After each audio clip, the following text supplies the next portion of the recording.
podcast vai te prender. Fiquem até o fim do episódio. Eu sou Clícia Quadros. Eu sou Bianca Coelho e nós estamos aqui hoje com a coordenadora do curso de Psicologia da Unirp e também sexóloga, Mônica Soares. Seja bem-vinda, Mônica. Olá, pessoal. Bom dia, boa tarde, boa noite, porque a gente não sabe, qual horário que a pessoa vai estar assistindo. O bom de podcast é isso, A gente pode estar conversando qualquer horário. E sim, sexóloga. Psicóloga e sexóloga. Mônica, fala um pouquinho pra gente, por favor, o que é a sexologia? O que é a sexologia? Como é uma terapia dentro da sexologia? O que a sexologia trata? Bom, primeiro eu sempre começo falando da distinção entre sexo e sexualidade. A gente tem uma ideia equivocada quando fala em sexualidade ou em sexologia, que a gente imagina que é só o ato sexual, e o ato sexual genital, A gente não imagina lá que é a penetração e etc. E, na verdade, há bom tempo a gente já entende a sexualidade como um todo, É desde o beijo, o abraço, as relações, mas também as relações afetivas, as relações emocionais, as nossas emoções, e incluindo também as questões socioculturais, que seria o quê? Os papéis sociais e culturais, como isso é atribuído ao longo dos anos. Então, a sexualidade, na verdade, ela é uma área muito ampla. Então, tem desde os estudos históricos, antropológicos, a parte mais biológica, a parte mais cultural e essa parte aí mais mais subjetiva dos relacionamentos. E a sexologia é a ciência que vai estar estudando essa sexualidade. Então, a sexologia, na verdade, você pode ser de várias áreas de formação. Você pode ser um médico sexólogo, você pode ser um psicólogo sexólogo, um professor sexólogo, um educador, um biólogo, enfim. Pode ser de qualquer área, um jornalista sexólogo. E você pode ser um terapeuta sexual, que aí, sim, é mais restrito a psicólogos, médicos, que são pessoas que vão trabalhar terapeuticamente dentro dessa área da sexualidade, que é tão ampla. Então, assim, é uma área vasta, não é nova, mas é uma área cheia de tabus. E quais são os tabus, Mônica? Você atende, Mônica, você clinica? Eu estava clinicando até o final do ano passado, e conforme eu assumi a coordenação do curso de Psicologia da Unirp, que hoje nós temos aí quase 900 alunos, eu parei meu trabalho clínico, continuo com a atividade docente, dou aula em pós-graduações de sexualidade. Daqui a pouco tem novidade para a gente contar aqui no podcast. Mas, enfim, dou aula. E o meu doutorado é também na área de sexualidade. Eu fiz o meu mestrado com as profissionais do sexo aqui do Jardim Paraíso, aqui em Rio Preto, para quem for de Rio Preto. Às vezes, quem é da região não vai saber, mas aqui em Rio Preto a gente tem um bairro que tem bastante profissionais do sexo atuando, que é o Jardim Paraíso, e eu fiz meu mestrado com essas profissionais desse bairro. E o meu doutorado, agora, eu estou estudando a questão das mulheres que conseguem ser líderes na área de gestão em educação, aquelas mulheres que conseguem ultrapassar essa barreira social. Então, assim, eu continuo na sexologia, mas agora mais com um trabalho voltado à questão realmente da área profissional. Mais de tabus, então, tem todos. Tabus tem o sexo em si, porque tem momentos da sociedade que o tabu era a gente fazer sexo. Hoje em dia tem o tabu também daquele que não quer, então quem não quer também é discriminado. A doutora deve, às vezes, encontrar, inclusive, as pessoas mais jovens, às vezes adolescentes, que querem ter a primeira relação com uma pessoa especial ou dentro de um momento especial, elas também sofrem discriminação. Sim, hoje. Com certeza.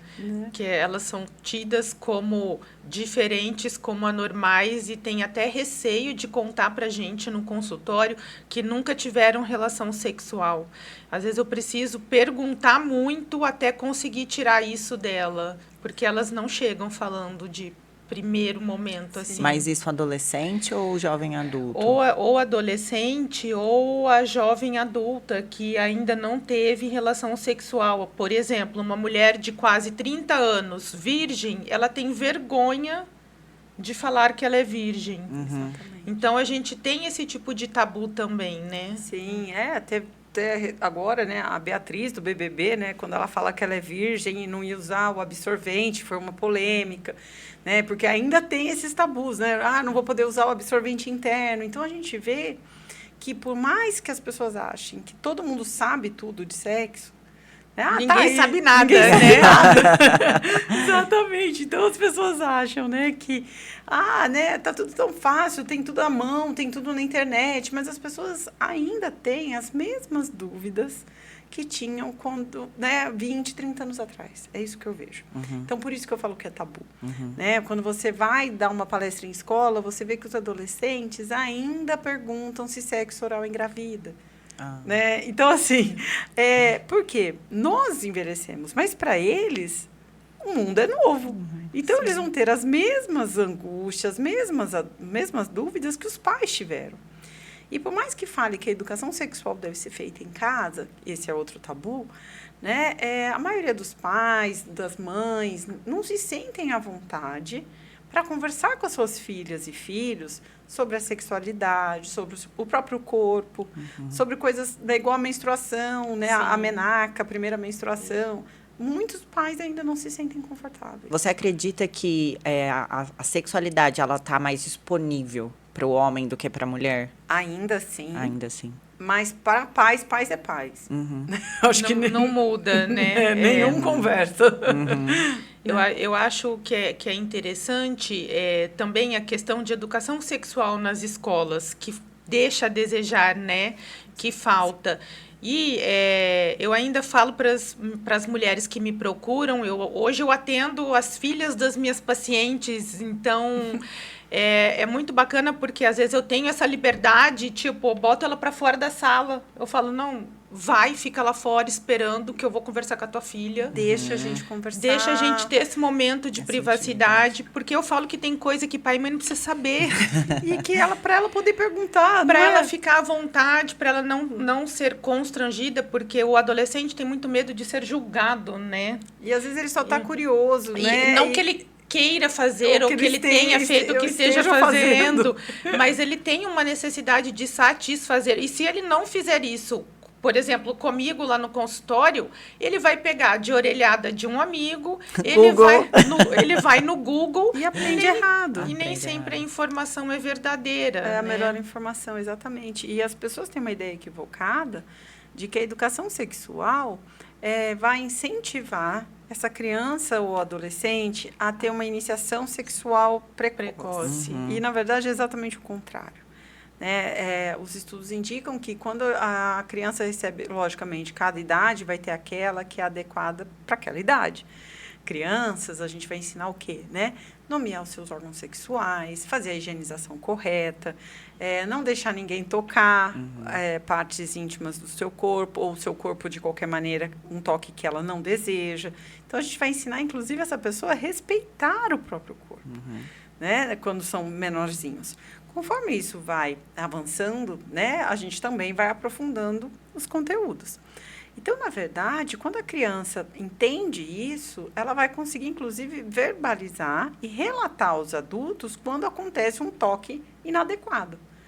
Então, na verdade, você está protegendo essa criança, protegendo essa adolescente, essa mulher adulta, né, essa mulher jovem, para buscar ajuda quando algo inadequado acontecer. Para que ela não se sinta, inclusive, culpada, né? Nem responsabilizada pelo ato que foi inadequado do outro. Né? Que porque às vezes a gente se culpa realmente, né? Acha que fez todo, alguma coisa de errado. Fez para provocar. Insinuou alguma coisa. Mereceu, enfim. É complicado mesmo. Né? E que, de alguma maneira, você poderia ter agido diferente, né? E quando a gente vê, né, igual aconteceu, né, essa semana, né, o pessoal vai estar assistindo, né, uma situação parecida com a do jogador Daniel Alves, né? Que ele paga um valor, né, uma fiança, e é solto, como aconteceu com o jogador Robinho, né, que ficou todo esse tempo e ainda agora está nessa questão do habeas corpus.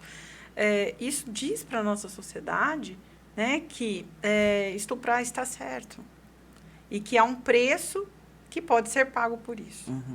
né? Então, e o preço que pode ser, né, não é você responder por aquilo, não é assumir a responsabilidade, né? Eu pago e fico livre.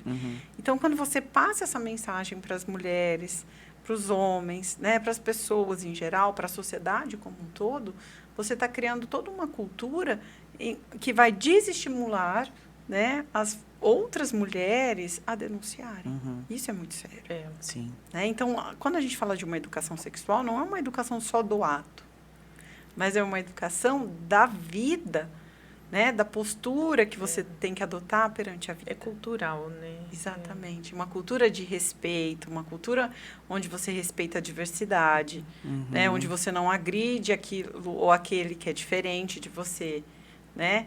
Que, na verdade, não é diferente, né? Somos todos iguais, enfim. Então, esse é um dos grandes tabus. Um outro tabu que a gente ainda tem muito fortemente, eu acho que esse é um dos que a Clícia deve ver mais, hoje é muito forte, é a questão da sexualidade na menopausa, né? A sexualidade da mulher que chega após os 60, porque hoje as mulheres, há algum tempo o homem já vive a sexualidade dele até a idade mais avançada, com a questão das medicações, né? Os remédios aí que ajudaram com os problemas de ereção, e ele buscava parceiras mais jovens. Né? Mas hoje as mulheres estão envelhecendo muito bem, modéstia à parte, inclusive melhor que os homens. É verdade. Com mais saúde, mais disposição, mais ativa. E mais bonita mesmo. E mais bonita. Né? E nós estamos envelhecendo muito mais bonitas, alegres, felizes, bem, produtivas. E não tem porquê, né, esse aspecto da vida ser deixado de lado, né? O corpo se modificou, mas ele não perdeu a sua eroticidade, né? Ele não deixou de ser um corpo erotizado, um corpo sensualizado, um corpo sexualizado, e um corpo que deseja, né? Então, assim, né, hoje em dia as mulheres, né, têm os tratamentos hormonais, né, Clícia? Que ajuda muito. Que não é só beneficiar. Não é só aquela reposição antiga da vovó, né? Não, quando a gente fala em saúde sexual na mulher madura, na mulher da menopausa, a gente precisa entender o contexto dela nesse ambiente sexual, né? Ela como mãe, como esposa, como profissional, porque hoje a mulher trabalha. E bastante. E muito, porque é fora e dentro de casa. Entender que a menopausa traz algumas alterações físicas, não só emocionais, físicas, que precisa de cuidados para ela continuar a ter uma vida sexual ativa, né? Então, assim, eu friso muito com as mulheres que a primeira coisa, elas chegam desesperadas para fazer reposição hormonal e o hormônio queridinho é testosterona. Mas eu brinco que não faz milagre se o resto não estiver bem, que aí entra a terapia sexual para avaliar esse contexto. Porque às vezes não é o hormônio, né? Não é. Às vezes é o parceiro, às vezes é a relação que está desgastada. Sabe, uma coisa que é muito importante, que parece que elas não dão importância, a gente quando entra na menopausa tem um ressecamento vaginal tão importante, isso é a única coisa que toda mulher tem. Isso aí vem para toda mulher na menopausa, pela falta de estrogênio. E esse ressecamento vaginal leva ela a ter vários desconfortos na região íntima, inclusive a falta de lubrificação e a falta de orgasmo. Às vezes ela tem dificuldade em chegar ao orgasmo por conta desse ressecamento vaginal. Então, você tem que olhar ela e tem que tratar essa vagina. Sim. Não adianta só prescrever um hormônio, fazer uma terapia, porque se ela tiver dor, se ela tiver uma ardência, uma queimação, uma fissura, sangrar na relação sexual, sexo para ela vai ser o quê? Traumático. Vai ser uma coisa ela ruim. passa a ter medo, que aí mesmo que ela faça, né, a reposição e tudo mais, ela não consegue ir para a relação imaginando que vai acontecer toda aquela situação novamente, né? E muitas vezes o parceiro ou a parceira, né, dessa mulher também vai ficar com medo de tocá-la e ser desconfortável para ela. Sim. E as pessoas, elas têm muita dificuldade, né, em conversar. Em conversar. Falta diálogo, né? Ainda o maior tabu é o sexo daqui, né? Mas eu acho que me corrija se eu estiver errada, Mônica, mas eu acredito que seja uma questão social mesmo, né? Essa falta de diálogo. Não é um assunto conversado Entre casais. Entre casais. Entre casais. Que eu digo, não precisa ser casais que eu estou dizendo namoradas, namorados, um relacionamento estável. Eu digo até o casal eventual, né? As pessoas não conversam. Elas fazem. Né? Elas não dialogam. Sim. Né? Porque no diálogo, o que acaba acontecendo? Né? A mulher tem medo de ofender o homem e de que ele entenda, ou parceira, ou, enfim, o outro, que ao falar o que gosta, que o outro vai sentir como estou criticando o que você faz. E não, a pessoa não vai escutar como algo assim, isso é para melhorar o que a gente já faz bem. Né? O que a gente já faz bem, gostoso e bom, pode ainda ficar melhor. Mas aí entra um pouco de machismo, Sim. Né? E a sociedade é machista. Com e certeza. tem muita mulher que é machista também. Muita. E as inseguranças só crescem com tudo isso, E aí né? só piora a situação, né? É complicado. Então, essa questão de sexualidade, eu acho que vem muito mais de questão cultural. Com certeza. Estrutural mesmo, né? Exatamente, né? Porque se eu me posicionar e falar o que eu quero, será que ele vai achar que eu fiz isso com outras pessoas? Mas acha. Né? Acha. É Não isso são que todas, acontece. mas Sim, tem a alguns maioria. que acham. Mas Sim, é a maioria, mas Clícia. e os Se você vai chegar para um homem e falar para ele, ai, ó, eu gosto mais para lá, eu gosto mais para cá. Faz Ele assim, se sente... faz um ritmo mais porque assim, não tá né? bom. Porque não tá bom do jeito que eu tô fazendo. É a primeira coisa que a maioria dos homens falam. Mas ainda se E aí for o bico, né? E aí o bico, aí acabou, quebrou, você quebrou o clima. Aí a culpa é sua. Acabou. Se for por um parceiro esporádico, ainda vá lá. Agora, vocês vão me corrigir, porque vocês são da área da psicologia. Se você fala isso para um parceiro seu de anos, um marido... Ele vai ficar pensando frustrado, vai ficar pensando que foi sempre ruim.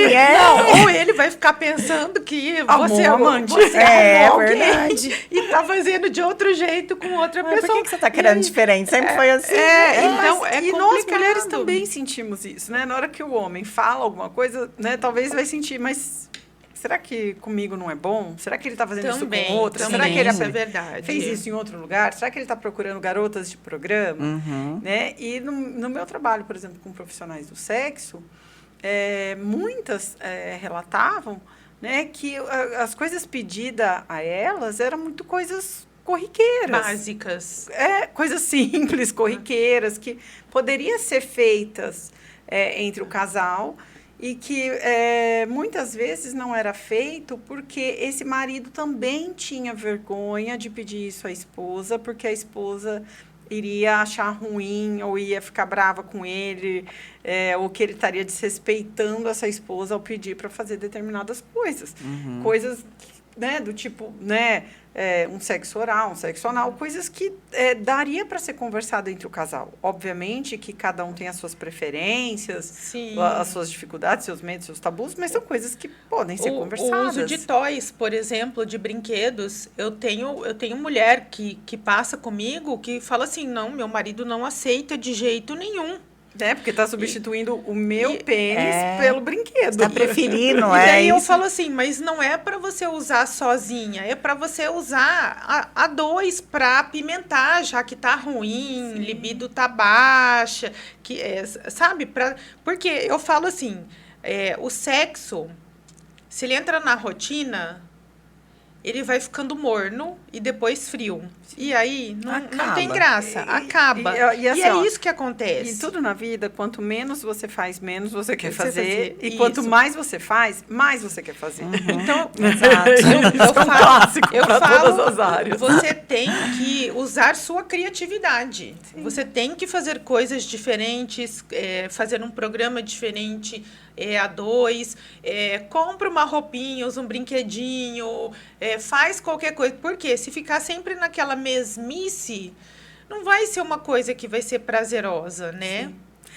E antes do sexo, né? Como é que tá, né, o beijo? Como é que tá o abraço? Como é que tá a mão dada? Quanto tempo faz que vocês não namoram, só namoram?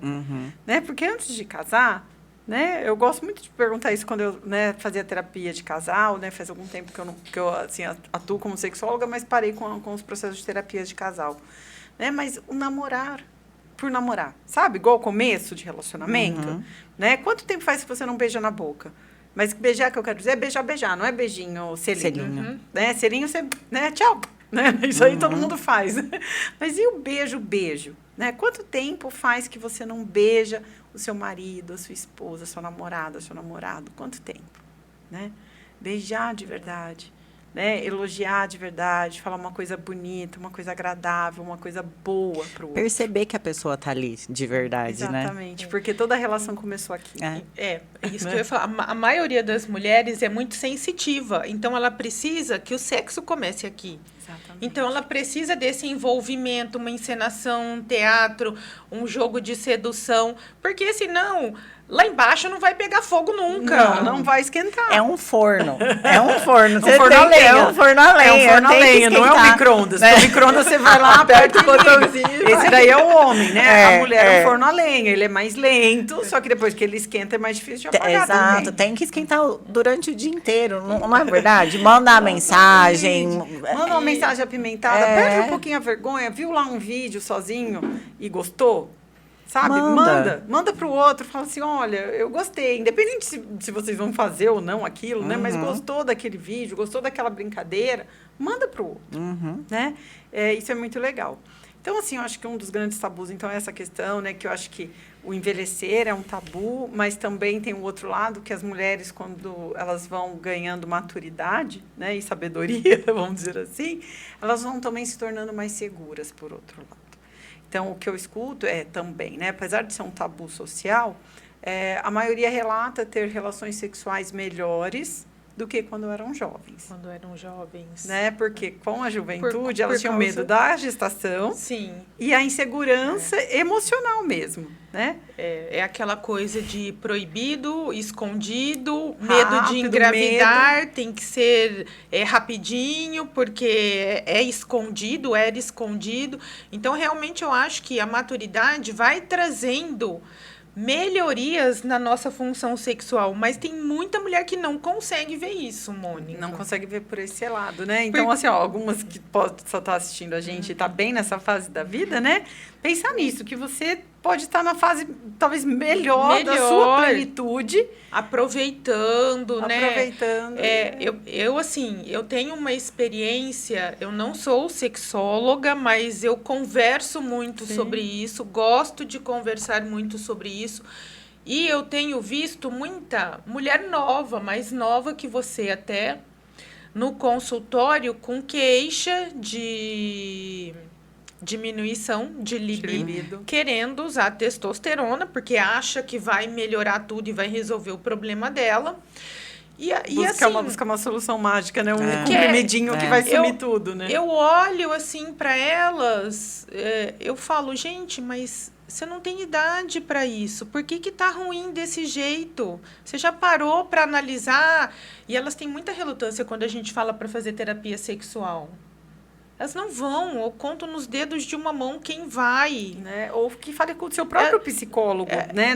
Às vezes não é um especialista, mas que com o seu próprio profissional sobre o assunto. Elas literalmente querem um remédio milagroso. É porque é mais fácil do que você sentar na cadeira do psicólogo. E mesmo essas que falam com o próprio ginecologista, já é um passo a mais, né, Clícia? Porque muitas nem ao ginecologista vão. Né, que é muito triste isso mas também. Mas já é um grande passo falar, mas eu vou te falar que isso aí tá muito comum, isso me assusta, porque menina nova com esse tipo de queixa, uma coisa que eu não esperaria ver, que na minha época, gente, isso não existia. Né? E tá voltando alguns tabus, né, que já tinham sido superados, parece, né? Eu acho que talvez, não sei se por conta de pandemia, o que aconteceu, o que a Clícia está falando é verdade. Muitas moças, meninas bastante jovens, eu vejo isso, né, até por conta de ser, né, coordenadora de curso, as alunas acabam vindo conversar e que, né, e às vezes acaba se abrindo e eu pergunto, né, falo, mas você foi ao médico? Foi ao médico? Não. Como assim, né? Tão jovem e já com preconceito, medo, tabu de ir ao ginecologista, né? E tão importante. Tão importante, né? Eu acho que é fundamental. Eu acho que a pandemia trouxe um agravo nessa questão, até pelo fato de muita gente ter entrado com antidepressivo. O antidepressivo diminui muito a libido, né? E o antidepressivo não tem um que salve praticamente. Todos interferem na questão uns de maneira desejo mais intensa, mais outros menos, mas todos interferem. E eu acho que a questão sexual piorou não só por conta de isolamento, de afastamento que teve naquela época, mas pela introdução de muitos medicamentos nessa classe farmacológica. E elas continuam tomando até hoje, né? Não conseguem desmamar do remédio. Não buscaram outras alternativas. Ou não tentaram, não tiveram uma orientação. Então, assim, eu acho que a mulher tem tudo para ter uma sexualidade muito boa, hoje mais do que nunca, mas a impressão que eu tenho é que anos 60, 70 era melhor do que agora. Do que agora, mas eu queria levantar um ponto, Mônica, até a questão da exposição pornográfica. Hoje em dia, você dá um clique... Você tem lá, né? Então, assim, eu acho que essa questão performática, porque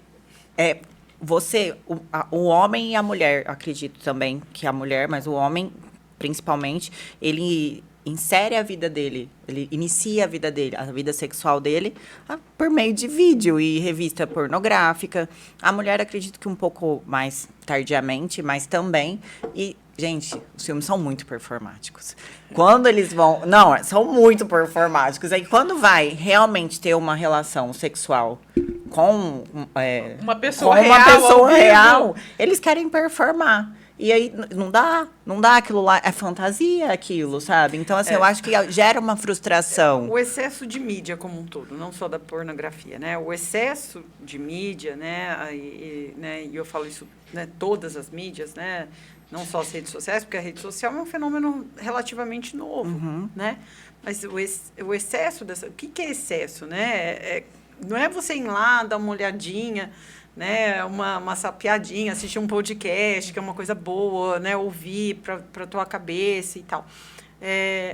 Essas imagens são extremamente manipuladas, né, e gera mesmo, né, um desconforto, muitas vezes da mulher com seu corpo, e é uma fantasia, na verdade, de que o corpo perfeito vai te levar a uma relação sexual perfeita, ou um relacionamento afetivo perfeito, né? Porque a pessoa está depositando a frustração dela nesse corpo. Na verdade, não é isso. Não é isso. Sim. Né?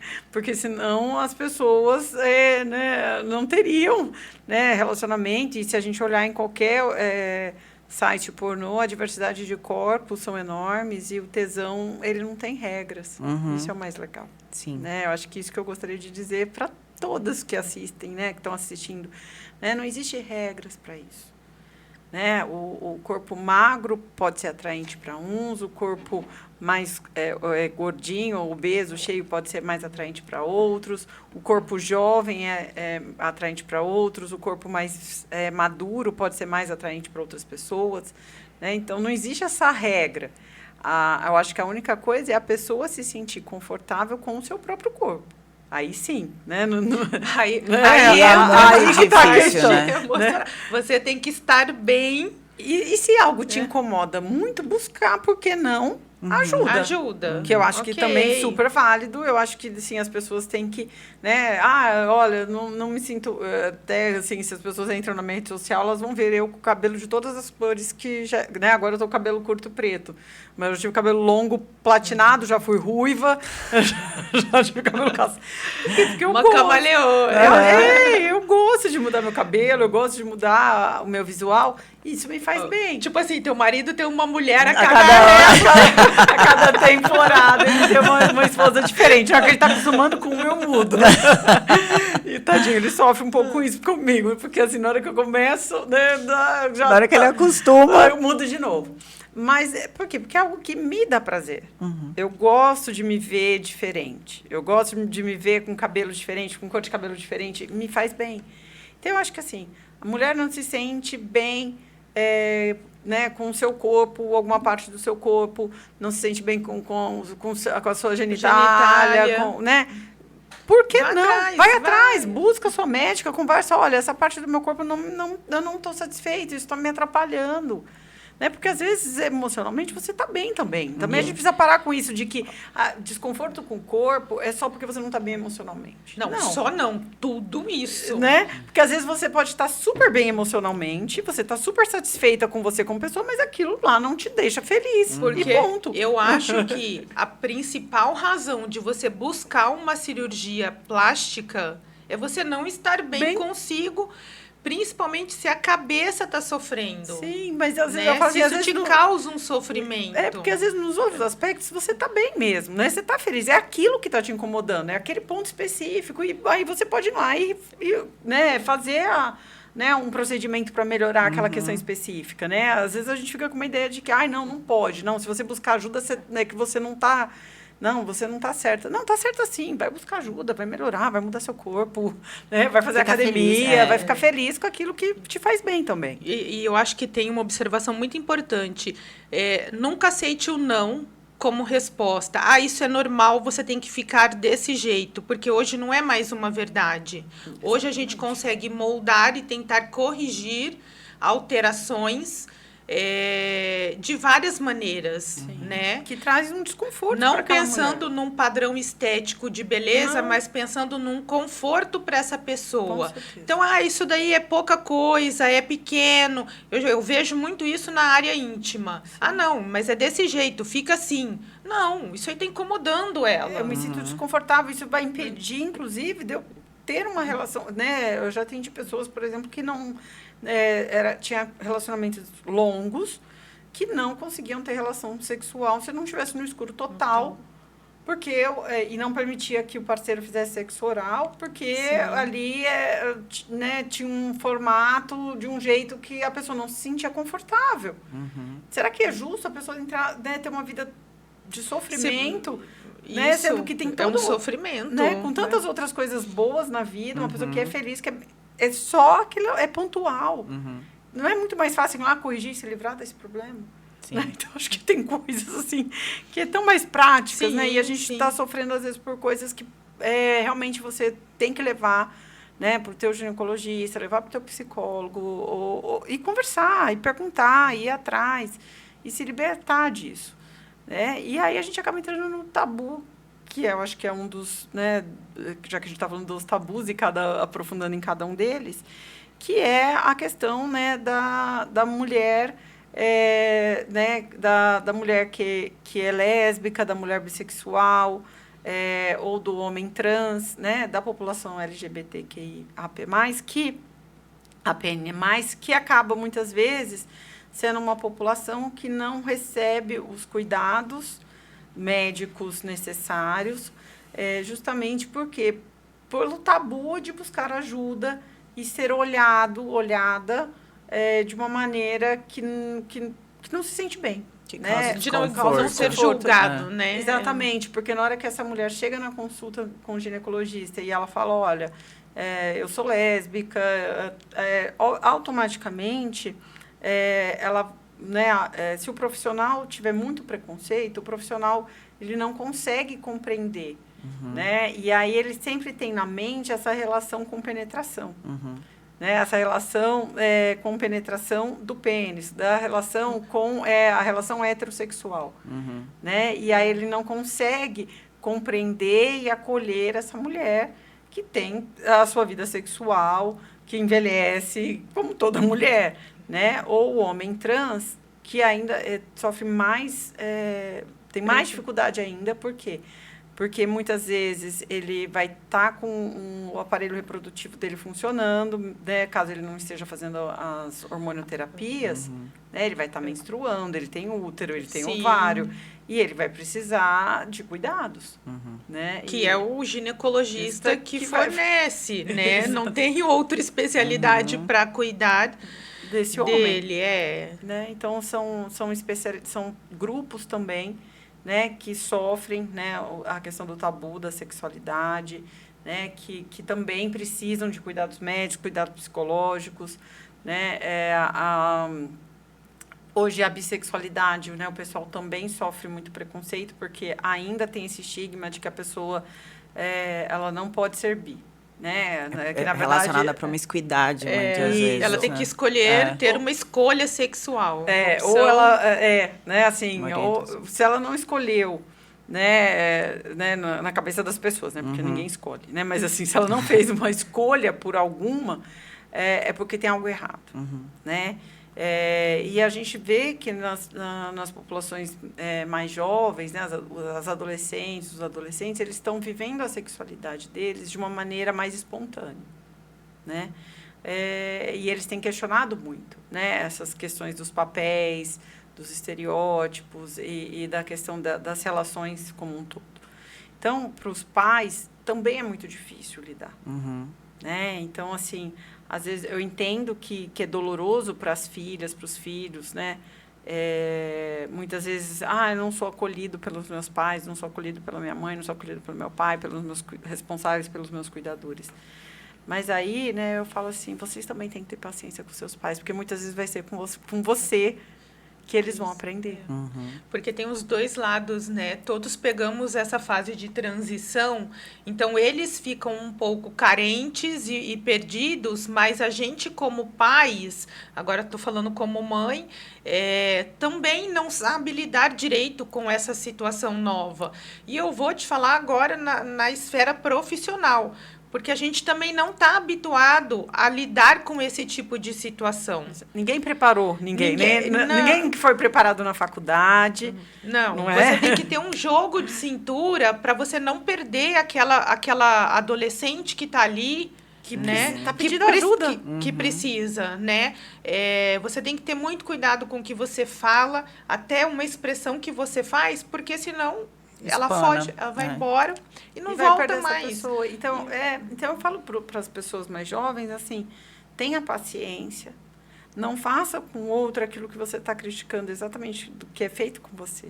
Né? Você está criticando as pessoas por não estar tendo, né, esse cuidado com você, mas você está tendo também com o outro. Né? Então, ajuda o outro, ensina, né? Vamos juntas, né, escrever e construir essa história diferente. Mas então a gente pode ver, né, que a sexualidade, na verdade, ela acaba sendo, né, tabus para todas as idades. Todas as idades. Né? E com todas as orientações sexuais, né, hétero ou não, né, todas as orientações, todas as idades. O que muda é o tipo de tabu e o tipo de dificuldade que a pessoa vai ter em diferentes fases da vida. Né? Mas em todas ela tem alguma. Né? Por isso que é uma área, né, uma ciência, né, a sexologia, a sexualidade, tão importante. Né? E ter espaço para a gente conversar assim livremente é muito, muito rico. Né? Porque, de fato, é um tabu. Né? De fato, as pessoas têm dificuldade em conversar sobre esse assunto. Na década de 80, quem é um pouquinho mais experiente vai lembrar, né, que tinha lá a TV Mulher, a Marta Suplicy, depois os programas da Silvia Popovic, onde se falava mais abertamente. Né? E hoje a gente vê, tem muita gente falando, mas pouca gente falando informações de qualidade. De qualidade, Eu acho que o grande ponto é esse. Né? Poucos os lugares onde a gente vai escutar pessoas que realmente têm propriedade do que está falando, né? Uma ginecologista, né? uma sexóloga, pessoas que estudaram aqui. Hoje a gente vê muita gente falando, né? em geral aí, né? Nas redes e tudo mais, que na verdade você vai ver a pessoa, tá, mas de onde ela tirou esse conhecimento? Né? De lugar nenhum. Né? E aí ela reforça estereótipos que não devem ser reforçados. Né? Reforçam ideias que não devem, né? Que a gente não deve colaborar para elas. Né? Quando eu vejo, né, a gente tem um péssimo hábito, né, todos nós, né, de ler comentários em notícias. E quando eu vejo os comentários em notícias, né, quando você vê lá um comentário numa notícia de uma garota de 11 anos que engravidou e as pessoas falando que a garota de 11 anos que é sem vergonha, né? Julgamento, né? As pessoas julgam demais. Julgamentos muito de uma pesados. maneira equivocada, né? Exatamente, né? Agora recente também, né? Ocupou os noticiários, né? Da moça que foi até a Santa Casa e teve um bebê e não sabia que estava grávida, e as pessoas julgando essa mulher, né? A gente não sabe como é que era o Ninguém sabe como foi a história, o que como é que que é o foi, funcionamento do aconteceu. corpo dela, porque às vezes é uma É. pessoa que também não que nem falou, mas ela não percebeu que estava grávida. Talvez não. Tem mulheres que não têm uma menstruação regular, ou ela tem mulheres que menstruam durante a gestação. Então você vê que assim, por conta da ignorância, as pessoas agridem umas às outras, né, gratuitamente. Né? E por coisas tão bobas, né? Uma pessoa acabou de ter um bebê, né? Uma mulher que está precisando de carinho, cuidado, né? Está sendo massacrada, né? E hoje com a mídia ficou tudo muito fácil, porque o que a pessoa tinha dificuldade de olhar na tua cara e falar, hoje é muito fácil você teclar num telefone, num computador e pronto, já mandou e era. Já foi, né? E não tem, a maioria das pessoas não tem nem noção do que isso causa, né? Sim, ainda mais uma mulher no puerpério, né? né? Então, pós-parto... eu acho que a Clícia pode até falar melhor, né? A mulher do pós-parto, ela tá totalmente... Mesmo que ela não sabia que ela estava grávida... Ela tem aquela alteração hormonal. Se ela matar um, justifica, tá? Né? Então, assim, as pessoas, né, elas estão muito cruéis, né? E em relação à mulher, essa crueldade é muito grande, né? As pessoas se sentem no direito de ir lá e julgar aquele corpo, né? A pessoa vai lá, posta uma foto toda feliz na praia, as pessoas vão lá e xingam, né? A pessoa, né? A gente tem visto muitas atrizes, né, falando, olha, eu envelheci, você queria que o meu corpo tivesse como? Eu acho bacana, né, que tem a Paula Oliveira, que faz bastante essa propaganda, né?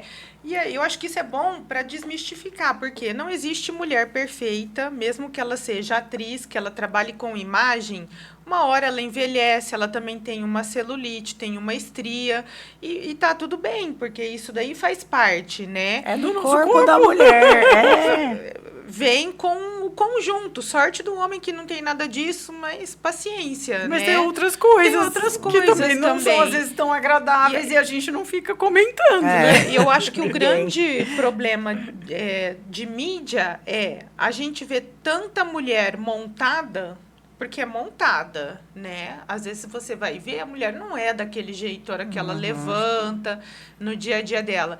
E a gente associa muito essa mulher montada com um objeto sexual, como um desejo, uma sexualidade mais tchan, e você fica, às vezes, querendo imitar, copiar, e, gente, não é assim, né?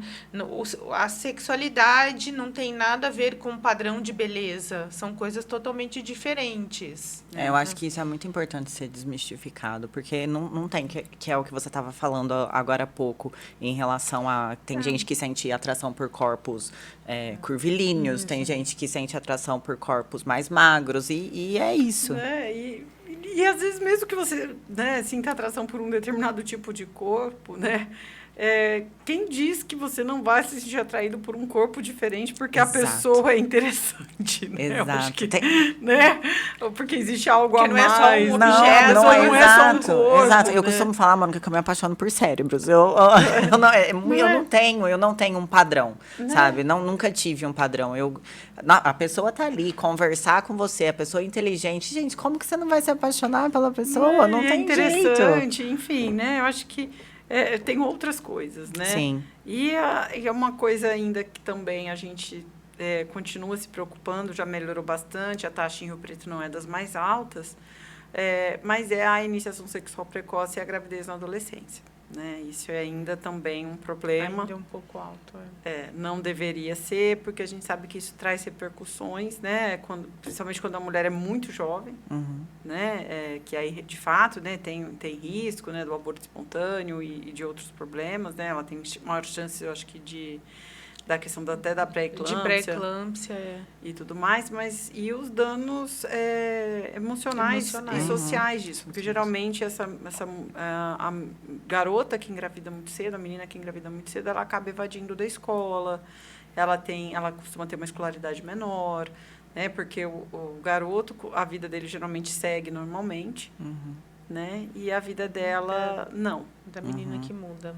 Geralmente é da menina que muda. Então, né, os pais ainda também têm muitas, né, questões sobre isso, né? Se deixa os filhos dormir em casa ou não, se sai para a rua com a namoradinha, mas aí vai namorar na rua de qualquer jeito, como é que eu faço, né? Então, acho que ser pai e mãe hoje, né, ser responsável por adolescentes é muito difícil, né? E eu acho que uma boa companhia aí para as mães e para os pais nessa hora realmente é o profissional que você tem confiança. Não importa a área, mas que seja um profissional da saúde que você confie. E eu vou mais fundo ainda, porque a forma como essa menina ou esse menino foi educado no que diz respeito à sexualidade, não vou nem falar educação sexual que teve em casa, porque a gente sabe que não tem hoje. Não tem. Nem hoje, nem antes tinha. Antes, menos ainda. Mas a forma que essa criança, esse adolescente cresceu ouvindo sobre sexo e sexualidade vai interferir na vida adulta dela lá na frente. Exatamente. Então, às vezes, alguma questão de disfunção sexual vai estar relacionado a algo que aconteceu lá atrás. Por isso que a terapia é importante também. Com certeza. E eu acho que a questão que mais impacta nos filhos, na verdade, não é só o que os pais falam, mas, na verdade, o que os pais fazem. Né? Não adianta, né, o pai e a mãe falar, olha, você tem que se amar, você tem que se cuidar, se o pai e a mãe não se amam e não se cuidam. Ficam entre tapas e tapas dentro de casa, né? Exatamente. Ou não se ama, não se cuida. Né? Como é que a filha lá vai pensar que ela tem que ir na ginecologista e ela tem... Se ela vê a mãe indo, se ela vê que isso é uma rotina e que isso nunca foi um tabu dentro de casa... Que é uma coisa normal. Que é normal e que tudo bem...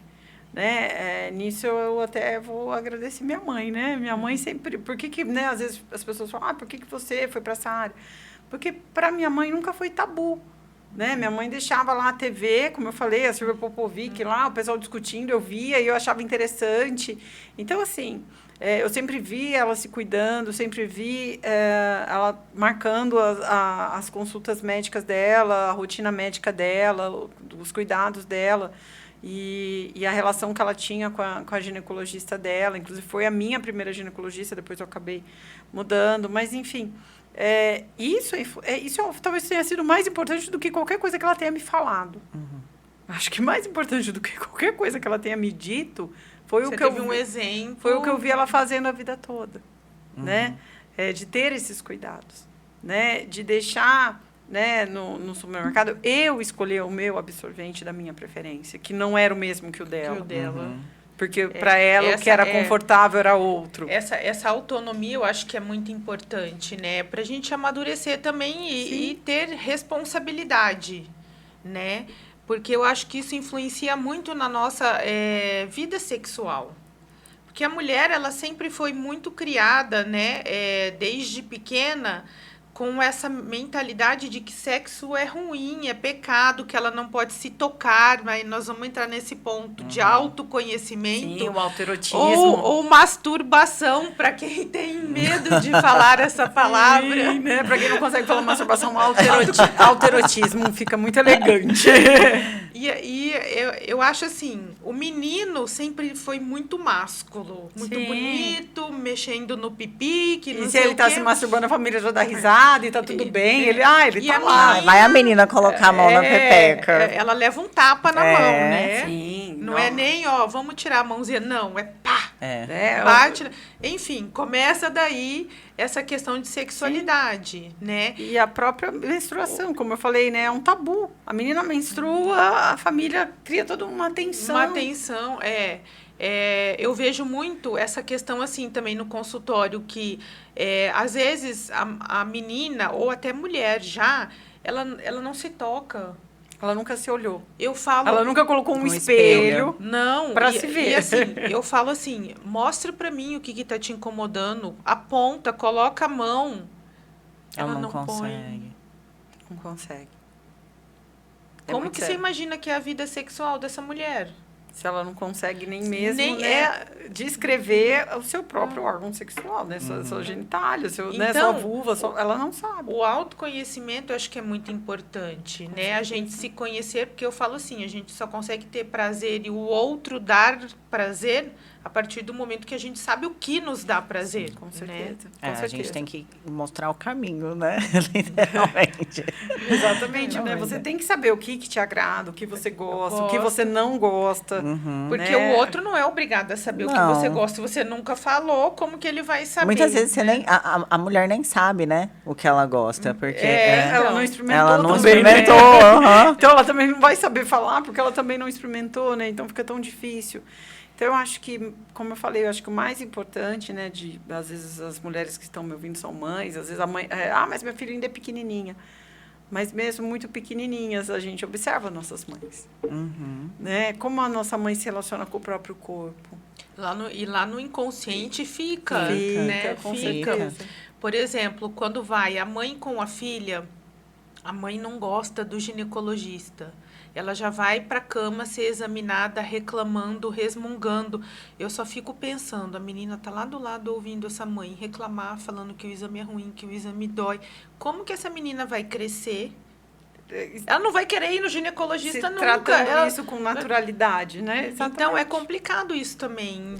Né? E no envelhecer também, né? Assim, a naturalidade, né? Que assim, eu vi a minha mãe levar a minha avó no médico. Então, assim, isso precisa ter essa naturalidade. Né? Quanto mais nós, mulheres, né, exercemos a nossa sororidade, né, e lidarmos com naturalidade diante das mulheres mais jovens, aí a responsabilidade é nossa mesmo. Né? Melhor vai ser para essas mulheres que estão vindo, para as gerações que estão chegando.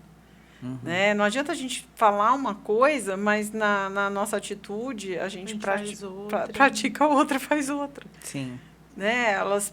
É importante que elas vejam, né, a gente sendo essas mulheres que se cuidam, que se amam, que se respeitam, né, que impõem respeito, que não permita que o outro cometa nenhum tipo de violência com a gente, não só física, né, mas a violência emocional, afetiva. Né? Então, assim, que exemplo você está dando para sua filha e para o seu filho? Porque o seu filho vai ser um bom parceiro, um bom companheiro, também vendo, né, como baseado na experiência que dele, ele teve. Inclusive com a própria mãe dele, com a própria que a mãe mulher. Aceitou, que a mãe não aceitou. Porque se aquela mãe aceita tudo, ele vai aprender que a mulher ideal para ele é a mulher que vai aceitar tudo. A submissa que vai fazer tudo do jeito que ele quer. Exatamente. Né? Então, assim, tudo isso é muito importante. Né? A gente tem que ter uma relação diferente mesmo. Né? Quando a gente xinga uma outra mulher né, na frente de uma criança, né, a gente está ensinando que xingar a mulher, ou xingar de coisas que são machistas. Então, tudo normalmente é isso. É isso, né? Então, e a gente não percebe. A gente é machista, olha que quer ofender uma mulher. Mas é isso. E aí a gente ofende uma mulher com um xingamento totalmente machista e depois não quer que o filho cresça machista. Né? Então, acho que é esse o caminho, né? Não existe uma receita de bolo. Né? A verdade, a gente aprende todos os dias. Mas eu acho que se tem algum caminho, o caminho talvez seja esse. Né? Ensinar as novas gerações pelos exemplos. E nós, que somos da geração que já está nessa posição de dar o exemplo, né? Buscar. Buscar o que faz a gente feliz, né? Que deixa quebrar. A gente bem. E o diálogo. Quebrar essas barreiras mesmo, né? Buscar ajuda, conversar, buscar profissionais e buscar melhorar e se aprimorar. Né, a novidade que eu falei que eu ia falar, né? Agora a gente está com, né, a Unirp, né, vai estar trazendo uma pós em sexologia, né? Sexologia, terapia e educação sexual. Então, não é só para psicólogos, né? Psicólogos, médicos, enfermeiros, profissionais da área da saúde, da área da educação, poderão fazer, né, essa especialidade, né, essa especialização nessa área tão ampla que a gente acabou de discutir aqui, né? Aqueles que não forem para a área da terapia irão para a área da educação, né? Então, por exemplo, o pessoal da enfermagem, né, a parte da educação sexual é o que eles já fazem, né, nos postos de saúde, nas redes de saúde em geral, né, de informação, orientação e toda a parte preventiva em relação à sexualidade e assim por diante. Então, profissionais de todas as áreas podem estar cursando, profissionais de educação, inclusive, que a gente falou tanto da educação sexual. Né? Então, é uma pós de 2 anos, ela é remota, então tem essa vantagem também, online, né? E ao vivo. Então, a pessoa vai poder interagir ao vivo aí com grandes nomes aí da nossa cidade, não só da nossa cidade, da região, e pessoas, inclusive, de fora mesmo, pessoas de São Paulo. A gente tem confirmado uma pessoa de Recife também, como docente. Então, vai estar um pessoal bem bacana, todo mundo aí super fera na área de sexualidade. Que bom, parabéns. A gente agradece a sua presença. Muito obrigada, Mônica. Foi excelente, foi bem... Como diria a Bianca. Foi sensacional. E provavelmente você voltará outras vezes, porque a gente deu uma explanada no assunto, né? A gente falou um pouquinho de, um pouquinho de tudo, né? Um pouquinho de tudo, e acho que é bem válido depois a gente aprofundar em determinados assuntos. Às vezes assuntos. focar em alguma coisa mais específica. Claro, muito obrigada, Mônica. Muito obrigada. Tenho certeza que muita gente aí vai... Porque eu fiquei surpresa. Deixa eu só falar um negócio aqui rapidinho, porque a dúvida que não quer calar. Absorvente interno não perde, não corta, não estoura o ímen? Não. Gente, tô passada, uma mulher estudada. Tá vendo como é que os tabus não mudam? Tá vendo as dúvidas só? são as mesmas. Tô passada, Clícia, eu não usava. Eu deixava de ir na piscina pra não romper o ímen. Não, pode usar, não tem problema. Gente, então é isso. Mônica, muitíssimo obrigada pela sua presença, muitíssimo obrigada por transbordar conhecimento aqui pra gente e para essas mulheres lindas que estão nos assistindo. E é isso, muito obrigada. Nós esperamos vocês no próximo episódio. Beijão, gente, tchau, até. tchau.